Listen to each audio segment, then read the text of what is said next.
छात्रों, आज हम वैदिक सभ्यता पर चर्चा करेंगे। हड़प्पन सभ्यता के बाद, ताम्रयुगीन सभ्यता के बाद और उसके समानांतर वैदिक सभ्यता का विकास हुआ 1500 बीसी से आप इसको 600 बीसी तक मान सकते हैं। वैदिक सभ्यता की जानकारी, उसकी राजनीति, उसकी समाज, उसकी अर्थव्यवस्था और उसके धर्म की जानकारी हमें वैदिक संहिताओं से मिलती है। तो पहले हमें समझना पड़ेगा कि वेद क्या है। तो वेद जो है वो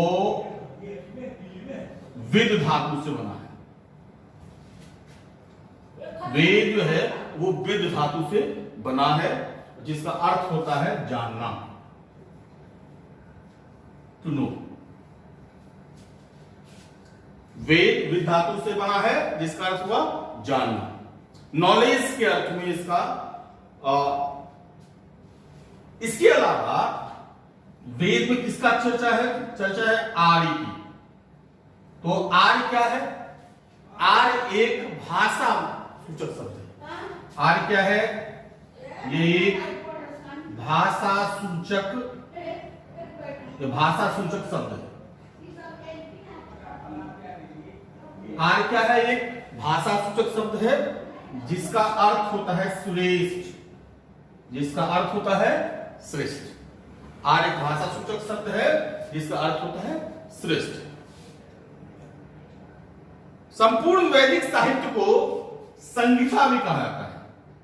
संपूर्ण वैदिक साहित्य को संहिता भी कहा जाता है। और दूसरा एक और, इसको श्रुति साहित्य भी कहते हैं। इसको श्रुति साहित्य भी कहते हैं। श्रुति साहित्य का मतलब है सुनकर रचा गया साहित्य। सुनकर इसलिए रचा गया क्योंकि आर्यों को लेखन का ज्ञान नहीं था, और इस कारण उनके यहां जो शिक्षा पद्धति थी वह थी गुरुकुल परंपरा वाली, जिसमें मेढक के टर्राने की तरह शिक्षा दी जाती थी। गुरु पाठ को समझाते थे और छात्र उसको दोहराते थे, और इस तरह यह शिक्षा एक पीढ़ी से दूसरी पीढ़ी स्थानांतरित हुई।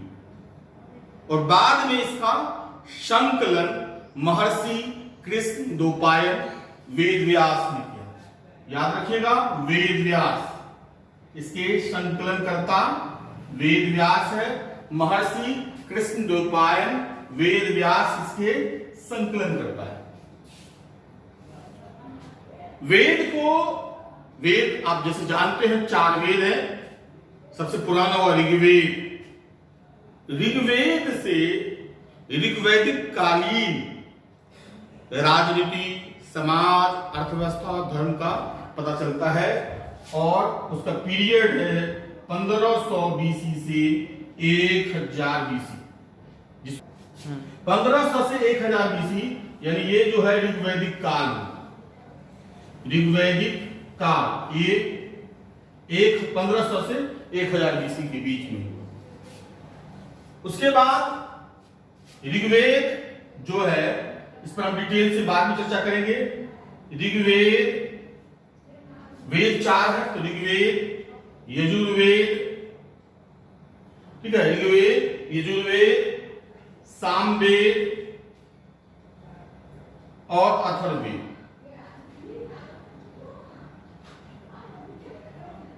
इसमें से ऋग्वेद, यजुर्वेद, सामवेद, इसको वेद त्रयी कहा जाता है।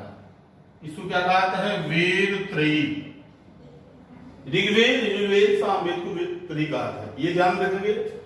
और यजुर्वेद, सामवेद और अथर्ववेद, यजुर्वेद, सामवेद, अथर्ववेद के जिसमें जो वर्णन है, उस वर्णन को हम कहते हैं उत्तर वैदिक काल।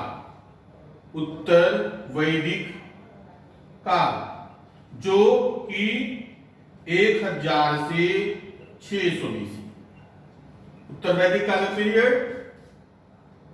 1000 से 600 BC का है, जिसका वर्णन यजुर्वेद, सामवेद और अथर्ववेद में किया गया है। अब हम बारी बारी से हर एक वेद के बारे में समझेंगे, थोड़ी सी चर्चा करेंगे। उसके बाद हम चर्चा करेंगे ऋग्वैदिक समाज, ऋग्वैदिक अर्थव्यवस्था, ऋग्वैदिक राजनीति, इस पर हम चर्चा करेंगे। अब हम चर्चा करते हैं ऋग्वेद। ऋग्वेद जो है, कहता है ऋग्वेद में कोई राजनीति, समाज या अर्थव्यवस्था या धर्म करके कुछ नहीं लिखा गया। यह मंत्रों का संकलन है, यह ऋचाओं का संकलन है। It is a collection of hymns.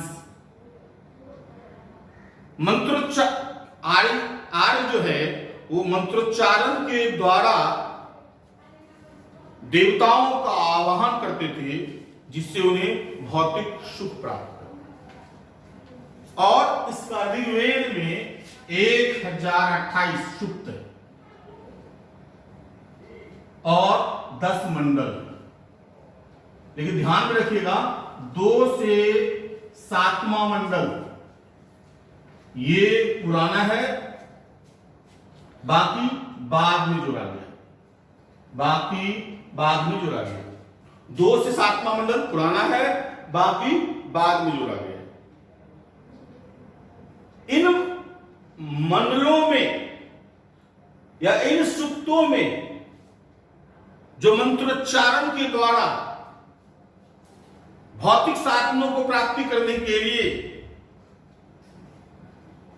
जो देवता को प्रसन्न करने के लिए आह्वान किया जाता था पुरोहितों के द्वारा, उसी के आधार पर तत्कालीन राजनीतिक, समाज, अर्थव्यवस्था के बारे में, धर्म के बारे में वर्णन है। इसके जो संकलन करता थे, मंत्रोच्चारण करता थे, वो थे होत्री। ऋग्वेद के मंत्रोच्चारण करता यानी इसके पुरोहित कौन थे? होत्री मंत्रोच्चारण करता। इसमें 2 से 7 मंडल, जो सबसे पुराना मंडल है, इसे ऋषि परिवारों ने लिखा था, इसीलिए इसे ऋषि मंडल भी कहते हैं। इसे ऋषि मंडल भी कहते हैं, ऋषि परिवार ने लिखा है। इसमें तीसरा मंडल जो है वो बहुत महत्वपूर्ण है। तीसरा मंडल की रचना विश्वामित्र ने की।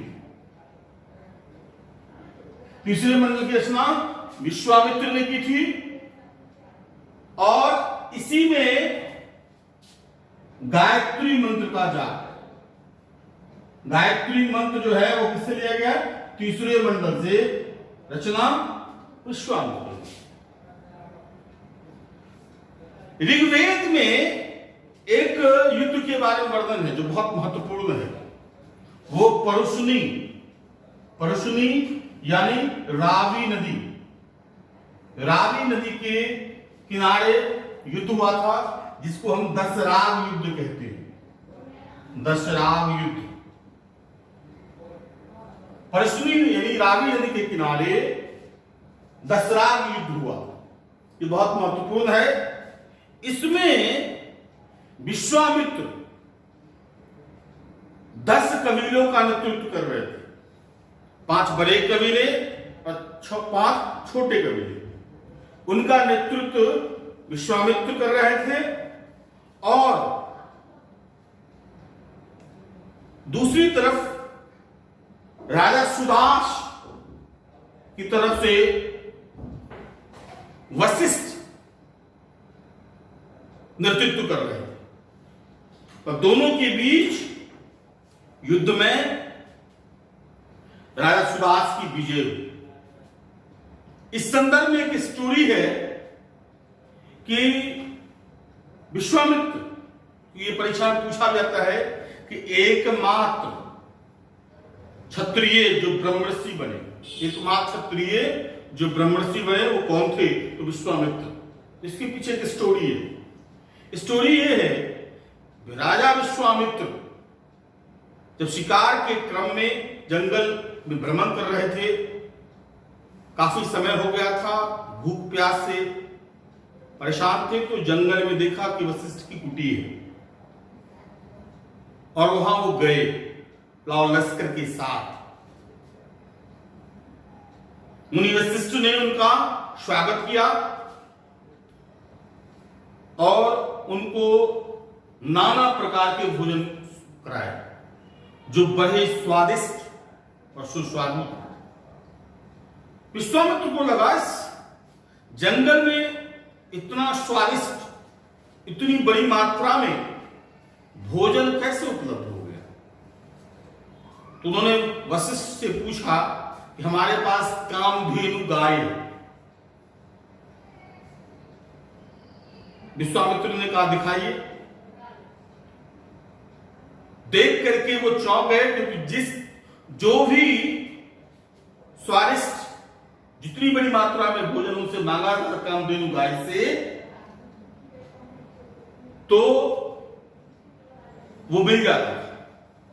विश्वामित्र ने वशिष्ठ से कहा कि ये कामधेनु गाय आपके लिए नहीं है, मेरे लिए है। हमारे जो प्रजा जो कम संपन्न होगा उसको हम ये इस गाय का उपयोग करके उसकी पूर्ति करेंगे। वशिष्ठ ने कहा कि ये गाय सिर्फ ब्रह्मर्षि के पास हो सकता है, किसी राजा के पास नहीं, क्योंकि ब्रह्मर्षि माया मोह लोभ से दूर होता है और इसका सदुपयोग करेगा। और कहा था इसी द्वंद्व पर जाकर संघर्ष हो गया, इसमें वशिष्ठ की ही विजय हुई। और विश्वामित्र ने तब यह निर्णय किया कि हम ब्रह्मर्षि बनेंगे और घनघोर तपस्या की। विश्वामित्र ने उनकी तपस्या को भंग करने के लिए इंद्र ने मेनका भेजी। कई बार ये स्टोरी सुनी विश्वामित्र और मेनका का, और विश्वामित्र और मेनका के संयोग से शकुंतला का जन्म हुआ, जिसके बारे में आप अभिज्ञान शकुंतलम में आप बहुत विस्तृत रूप से पढ़े होंगे, सुने होंगे, जाने होंगे दुष्यंत और विज्ञान शकुंतला के बारे। तो ऋग्वेद के संदर्भ में अगर और हम इसको स्पष्ट करें कि उस समय की राजनीतिक स्थिति कैसी थी, तो राजनीतिक स्थिति की अगर हम बात करते हैं तो ऋग्वैदिक आर्य यायार प्रवृत्ति के थे, अर्धभूमकर प्रवृत्ति के थे। तो उनका जो राजनीतिक संगठन था वो कबीलाई संगठन पर आधारित था। राजतंत्र था लेकिन वो कबीलाई संगठन था, या माइट इज राइट महत्वपूर्ण होता था। जो शक्तिशाली होगा वो राजा बनेगा। तो राजतंत्र जो था वो कबीलाई संगठन पर आधारित था, जिसमें शक्ति महत्वपूर्ण थी। और राजा जो है वह भूमि का मालिक न होकर युद्ध में लूटे गए सामग्री का मालिक होता। राजा क्योंकि भूमि अर्धयायागार प्रवृत्ति थी, अर्धभूमकर प्रवृत्ति थी, पशुपालन उसका प्रमुख पेशा होता था, गाय का सबसे ज्यादा महत्व था। तो गाय की चोरी सबसे बड़ा अपराध, और राजा का काम गाय की रक्षा। तो राजा भूमि का मालिक न होकर के युद्ध का नेता होता। राजा भूमि का मालिक न होकर के क्या होता है, युद्ध का नेता होता है। और युद्ध किया जाता है गायों के लिए, गविष्ठी शब्द का इस्तेमाल हुआ है। इसके अलावा राजा को सलाह देने के लिए 3 संस्थाएं होती थी। सबसे पुरानी संस्था थी विदत। सबसे पुरानी संस्था कौन थी? विदत सबसे पुरानी संस्था थी, पुरानी संस्था। सबसे पुरानी संस्था थी विदत। विदत में युद्ध में लूटे गए सामग्री के बंटवारा वहां होता था। विदत में युद्ध में लूटे गए सामग्री का बंटवारा होता था। विदत के बाद जो सबसे महत्वपूर्ण संस्था थी वो थी सभा। सभा जो थी वह विशिष्ट जनों की संस्था थी, यानी उस कबीले के विशिष्ट लोग सभा के मेंबर हुआ करते थे। आप ये कह सकते हैं एक तरह से यह मंत्रिमंडल था, सभा मंत्रिमंडल। दूसरी महत्वपूर्ण समिति थी समिति। ये आम जन का समिति जो है, इसके मेंबर आम लोग होते थे, यानी कबीले के हर एक व्यक्ति समिति के मेंबर होते थे। और राजा के लिए आवश्यक था कि वह हर एक कार्य के लिए समिति की सहमति ले। समिति की सहमति के बिना राज्य करना मुश्किल था। तो सभा, समिति और विदत, ये संस्थाएं राजा पर नियंत्रण स्थापित करती थी, उसकी निरंकुशता पर नियंत्रण स्थापित करती थी। इसके अलावा राजा की सहायता के लिए पुरोहित प्रमुख अधिकारी था। सबसे प्रमुख अधिकारी था पुरोहित, जो देवता और मनुष्य के बीच मध्यस्थता की दावा करता है। तो पुरोहित उसके बाद सबसे महत्वपूर्ण अधिकारी हुआ। उसके बाद अधिकारियों का एक वर्ग था जिसको रत्नीन कहा जाता था। अधिकारियों के वर्ग को रत्नीन कहा जाता था। और शतपथ ब्राह्मण में इसे वीर भी कहा गया।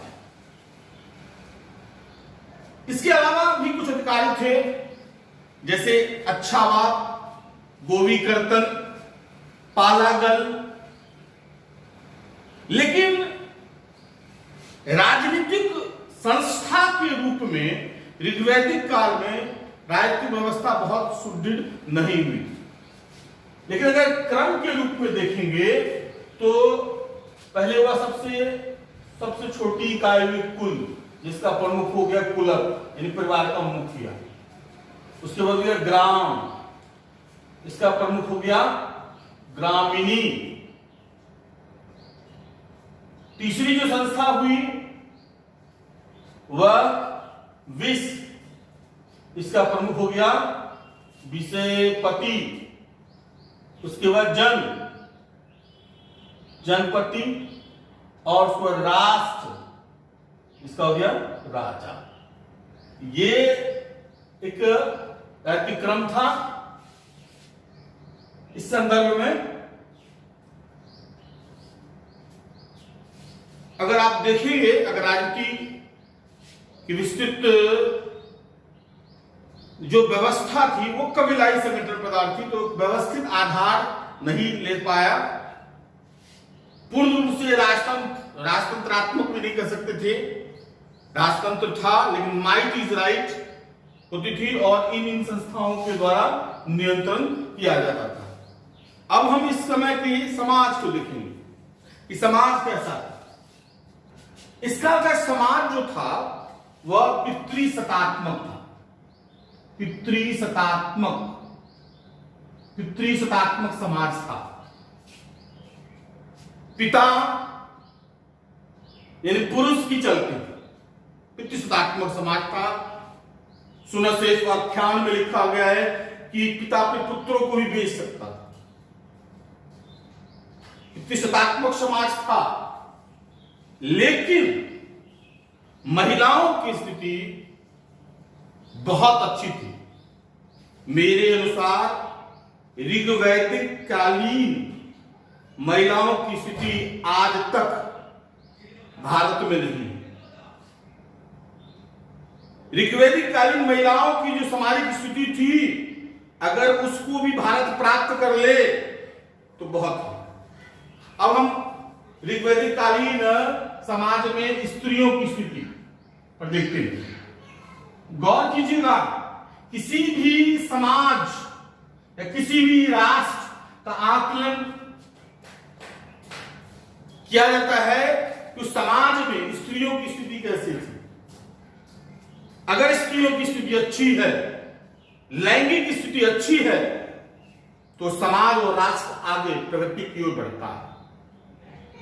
और गौर करेंगे, जैसे बिहार, भारत में कौन सा नंबर 1 राज्य है? केरल। वहां लैंगिक समानता है और लिंगानुपात भी ज्यादा है। जैसे आयुर्वेदिक समाज बेहतर समाज था।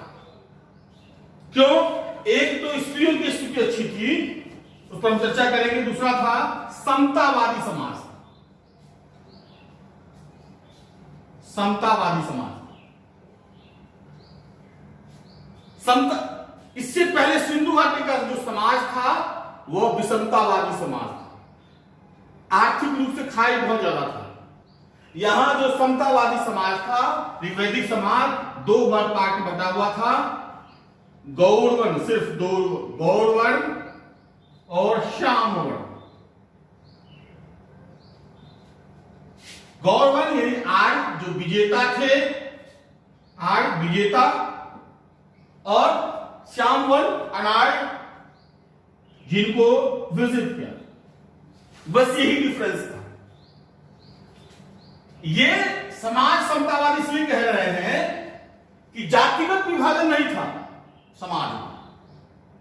और ये इसमें जो आर्य में जो थे, ब्राह्मण, क्षत्रिय, वैश्य, ये निर्धारण बाद में हुआ है, कर्म के आधार पर विभाजन था।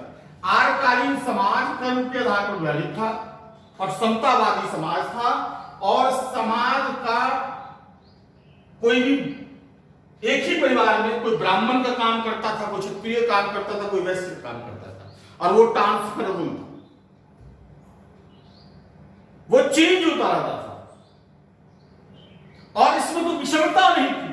समतावादी समाज था, प्रोग्रेसिव समाज था। और प्रगति समाज की सबसे महत्वपूर्ण पहचान जो थी वो स्त्रियों की स्थिति थी। स्त्री को उपनयन संस्कार का अधिकार था। उपनयन संस्कार का अधिकार था।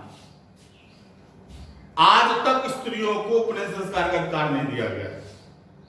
और जैसे कि कहा जाता है कि उपनयन संस्कार के बाद ही वह आर्य कहलाता है। जिसका उपनयन संस्कार नहीं हुआ वो शूद्र है। तो महिलाओं को उपनयन संस्कार का अधिकार था। और उत्तर वैदिक काल में जब ये छीना गया तो महिलाओं की स्थिति शूद्रों की तरह कर दी गई। शूद्र काल में और ज्यादा पतन करती गई हो गया। और जैसे जैसे महिलाओं की स्थिति पतन की ओर जाती गई, भारतीय समाज पतन की ओर जाता गया, भारतीय राष्ट्र पतन की ओर जाता गया, और हम रसातल में पहुंच गए। महिलाओं को बराबरी का अधिकार देना चाहिए। और ये बराबरी का उपनयन संस्कार का अधिकार था। और जब भी उपनयन संस्कार का अधिकार था तो शिक्षा दीक्षा का अधिकार था। देखिए, परंपरा ये थी कि गुरुकुल में उपनयन संस्कार के बाद भेजा जाता था जहां शिक्षा दी जाती थी। तो लड़कियों को भी उपनयन का अधिकार था और उनको भी शिक्षा दी जाती थी। एक सबसे बड़ी बात। दूसरा, विवाह के संबंध में देखेंगे तो स्वयंवर प्रथा प्रचलित थी और लड़कियों को अपना पति चुनने का अधिकार था। स्वयंवर प्रथा प्रचलित थी और लड़कियों को अपना पति स्वयं चुनने का अधिकार था। मुझे नहीं लगता आज भी है, कितना भी हमारा समाज प्रोग्रेसिव हो गया है। स्वयंवर प्रथा थी, स्त्रियों को अपने पति चुनने का अधिकार था। इसके अलावा नियोग प्रथा थी। अगर कोई कम उम्र में विधवा हो जाए तो विधवाओं की स्थिति बहुत दयनीय हुआ करती थी। मध्यकाल में महिलाओं की ऐसी स्थिति हुआ करती थी कि एल्बेडून ने कहा है कि विधवा बनने से बेहतर था कि वो सती हो जाए, यानी आत्महत्या कर। ऐसी दयनीय स्थिति थी। और आज भी कई जगह विधवा को अभिशाप माना जाता है। कुछ परिवर्तन जरूर हुआ है, लेकिन वहां नियोग प्रथा थी। सगे संबंधी देवर से शादी कर दिया कि जिससे उसका भरण पोषण और उसका जीवन एक सही दिशा को प्राप्त कर सके। विवाह यौवनावस्था के बाद होता था। देख लीजिए, आज भी हमारे यहां बाल विवाह है। बिहार सरकार ने बाल विवाह को रोकने का प्रयास किया है, दहेज प्रथा को रोकने का प्रयास किया है। लेकिन आप ये देखिए, ऋग्वैदिक काल में विवाह बाल विवाह नहीं था, यौवनावस्था में विवाह होता। इसका मतलब है बाल विवाह नहीं था, बाल विवाह नहीं था। सती प्रथा नहीं था, क्योंकि नियोग प्रथा था। सती प्रथा नहीं था। स्वयंवर प्रथा थी, खुद चुनता था। इसका मतलब पर्दा प्रथा भी नहीं था। गौर कीजिएगा, ये जो अभिशाप है ये तीनों नहीं था। जो अच्छाई यौवनावस्था के साथ शादी होती थी, नियोग प्रथा, स्वयंवर प्रथा, उपनयन संस्कार, शिक्षा का अधिकार था। दो चीज में थोड़ी सी रोक थी। एक राजनीति में भाग लेने और दूसरा संपत्ति के अधिकार। इसके पीछे भी लॉजिक था थोड़ा सा। एक तो लॉजिक ये था कि राजनीति में जो भाग लेते थे, जो राजनीति करते थे, उनका काम था युद्ध करना। उस समय राजनीति का मतलब युद्ध करना, राजा का मतलब युद्ध करना। और ऐसा मान लिया गया कि महिला उतनी सक्षम न हो सके, इसलिए उनको राजनीति में भाग लेने का अधिकार नहीं दिया गया। लेकिन सभा, समिति और विदत नामक संस्थाओं में महिलाएं भाग लेती थी। उसके 8वें मंडल में जो है वर्णन है अपाला, उसके बारे में वर्णन है कि वो भाग लेती थी, उसने भाग लिया था। अमूमन नहीं था, लेकिन विशिष्ट महिलाओं को सभा, समिति, विदत में भी सदस्यता दी जाती थी। संपत्ति का अधिकार भी यही था। संपत्ति उस समय गायों की रक्षा, इसके लिए वो सक्षम नहीं माना गया। लेकिन इसमें यह ध्यान रखा गया, संपत्ति का अधिकार उन महिलाओं को नहीं था जिसकी शादी हो गई, लेकिन जो महिला अपने पिता के घर में रहते थे उनको संपत्ति का अधिकार था। जो महिला अपने पति के घर में रहते थे उनको संपत्ति का अधिकार था। और वो ऐसी महिलाएं जो आजीवन विवाह नहीं करती थी, अपने पिता के यहां रहती थी, उसको अमाजू कहा जाता था। अमाजू, और उनको संपत्ति का अधिकार था। जहां तक वर्ण व्यवस्था के बारे में है, जाति व्यवस्था के बारे में है, तो इसका वर्णन 10वें मंडल के पुरुष सूक्त में है। ब्रह्मा के मुख से ब्राह्मण, भुजा से क्षत्रिय, जंघा से वैश्य, पैर से शूद्र। लेकिन ये छेपक है, ये बहुत बाद में जोड़ा गया। पहली बात याद रखिएगा, सबसे पुराना मंडल दूसरा 7वां मंडल था। मूल रूप से ऋग्वेद में ये नहीं था। ऋग्वेद का समाज समतावादी समाज था। ऋग्वेद का समाज ट्रांसफरेबल समाज था। ऋग्वेद का समाज स्त्रियों की दृष्टि से प्रोग्रेसिव समाज था। ये जो व्यवस्था है ये बाद में जुड़ी हुई क्षेपक है, बाद में जुड़ी हुई पुरुष सूक्त वाली। क्योंकि आपको मैंने कहा आर्यों को लेखन का ज्ञान नहीं था, तो 1520 में रचना तो नहीं हुई होगी। जब लेखन का ज्ञान हुआ तभी रचना हुई होगी। और उसमें भी जो मूल ग्रंथ है वो 2 से 7 मंडल है। 1, 8, 9, 10 बाद में जुड़ा है, 10 सबसे बाद में जुड़ा है। तो सामाजिक व्यवस्था काफी प्रगतिशील थी। अब हम समाज के बाद थोड़ी राजनीति पर हो गया, समाज हो गया। अब हम लोग अर्थव्यवस्था पर चर्चा करेंगे कि ऋग्वैदिक आर्यों की अर्थव्यवस्था कैसी थी। ऋग्वैदिक आर्यों की अर्थव्यवस्था कैसी थी? अर्थव्यवस्था क्योंकि अर्धयायावार प्रवृत्ति थी उनकी, इसीलिए उनका जो मुख्य पेशा था वो था कृषि एवं पशुपालन।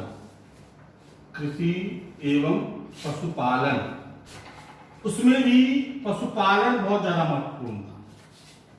कृषि के बहुत कम उल्लेख देखने को मिलते हैं। कृषि एवं पशुपालन को सम्मिलित रूप से वार्ता कहते थे। सम्मिलित रूप से वार्ता कहते थे। पशुपालन पर ज्यादा फोकस था। कृषि अभी तक अस्थायी नहीं हुई थी, ठीक है। हालांकि उर्वरा यानी जुते हुए खेत, उर्वरा यानी जुते हुए खेत, लांगल यानी हल, चर्चा है इसकी। फिर देखिए खेत से करीस यानी खाद, ये इन सब की चर्चा है। कुल्या यानी नहर, इसकी चर्चा है। खेत से जुड़ा हुआ चीज, लेकिन पशुपालन पर ज्यादा जैसे करीस, खाद। तो कृषि एवं पशुपालन मुख्य था, जिससे पशुपालन आरंभिक समय में पशुपालन ज्यादा महत्वपूर्ण था, इसमें गाय महत्वपूर्ण था। इसके अलावा कुछ शब्द और महत्वपूर्ण है, जैसे कुशीदिन।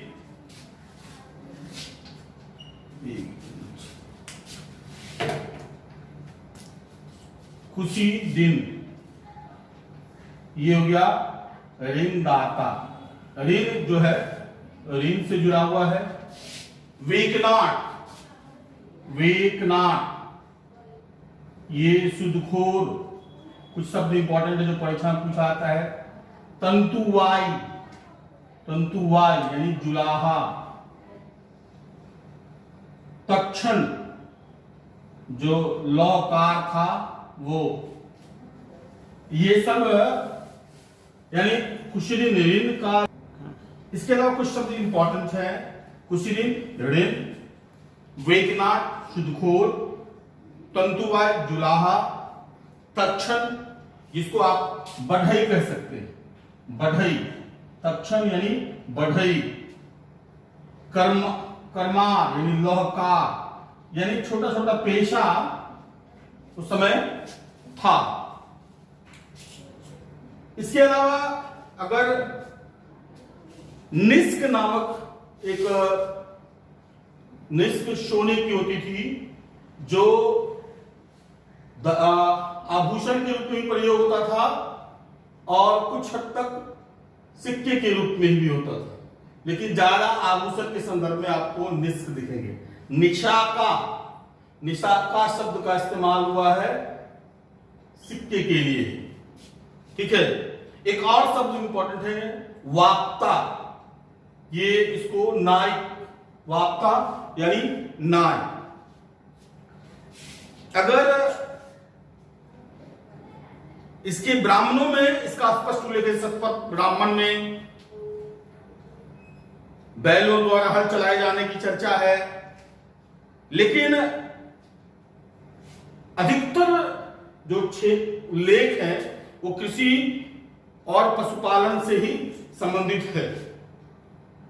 बहुत ज्यादा व्यवस्थित अस्थायी अगर कृषि होती तो व्यवस्थित अर्थव्यवस्था होती, लेकिन यह कोई व्यवस्थित अर्थव्यवस्था का घोतक नहीं है। व्यवस्थित अर्थव्यवस्था आई है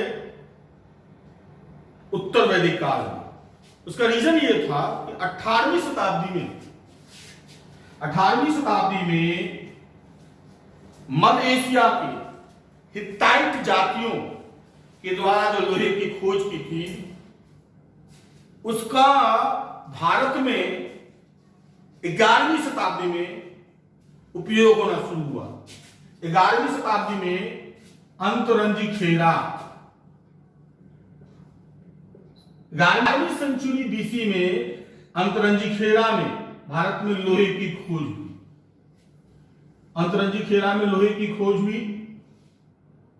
इसने आगे चलकर वैदिक आर्यों की अर्थव्यवस्था को क्रांतिकारी रूप से परिवर्तित किया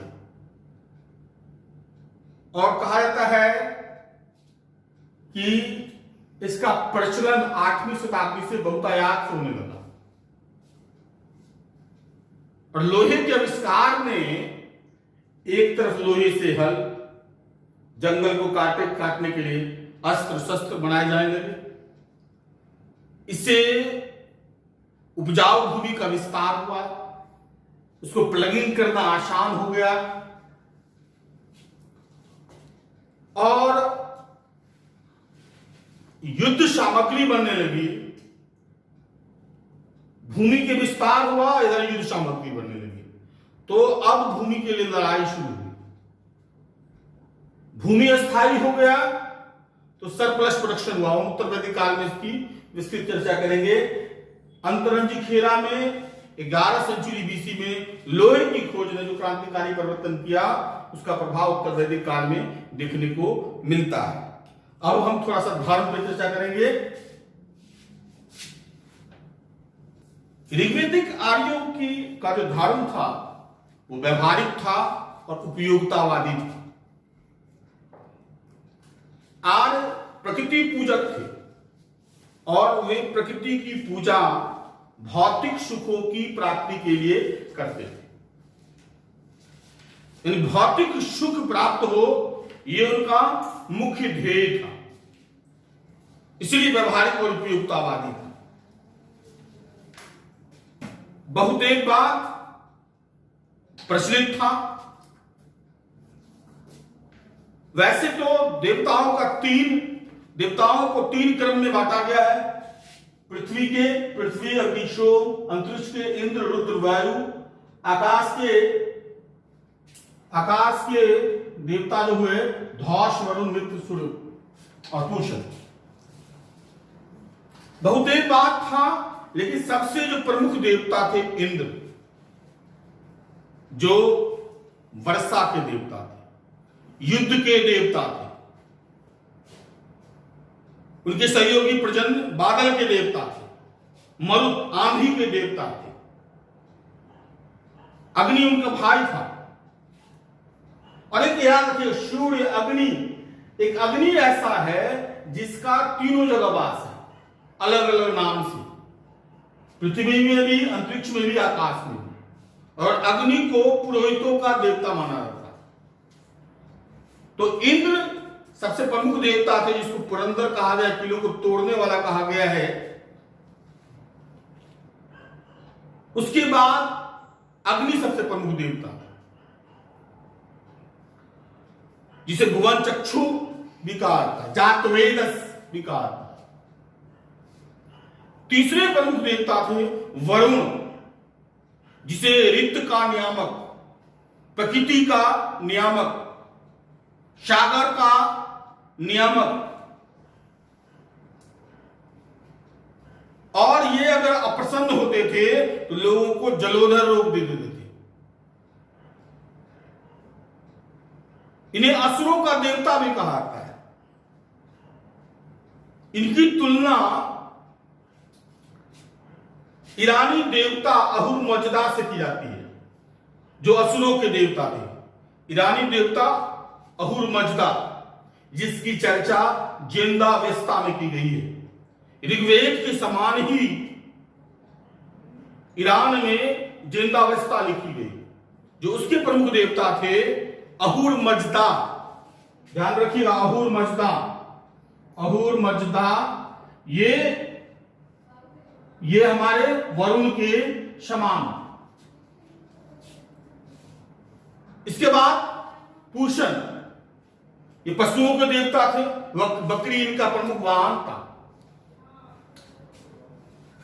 इसके बाद अगर आप ध्यान देंगे, सावित्री जो सूर्य से जुड़ी हुई है, जिसके लिए गायत्री मंत्र है। अगर दर्शन के संदर्भ में देखेंगे तो ऋग्वेद काल में दर्शन नहीं है, लेकिन पुरुष सूक्त में अद्वैतवाद का दर्शन दिखाई देता है, और नासतीय सूक्त में भी दर्शन का स्वरूप दिखाई देता है क्षेपक रूप से। लेकिन इनका धर्म व्यवहारिक उपयोगितावादी और भौतिकतावादी सुखों को प्राप्त करने के लिए दिया।